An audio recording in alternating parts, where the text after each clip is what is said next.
Is there a rift at the moment between Anthony Albanese and Jim Chalmers? No.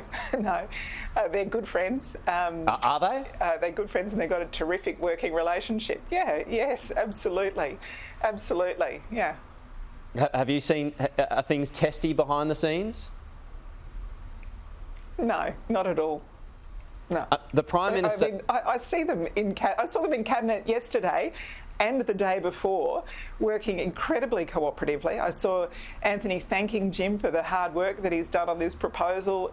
I see a very, very good working relationship between the two of them, and I think it's a little bit, weird and funny that people come up with these stories. Well, I don't know that that's weird and funny, because the Prime Minister had to mop him up yesterday, so are they on the same page? Yeah, they absolutely are, and they're on the same page because what we're proposing is a small, modest, necessary change to start to deal with the $1 trillion of debt that the Liberals left for Australian taxpayers, because we don't want their kids and grandkids to be paying the interest bill on the spending spree that the Liberals and Nationals engaged in when they were in government. Okay. And don't forget, here's another thing that you have to think about, right? Peter Dutton says, I don't want to do this is a terrible way of paying down debt. Last time Peter Dutton was in government, when he was the Health Minister, he wanted to introduce a $6 co-payment through Medicare because he thought that was a good way of dealing with debt and reducing spending. What has Peter Dutton got in mind? If he says no, he's not going to do this, if he wins the election, he's going to reverse this, how will he pay down debt? He won't say before an election what he's going to do. Remember what Tony Abbott said? No cuts to health, no cuts to education, no cuts to the ABC and SBS, and no new taxes.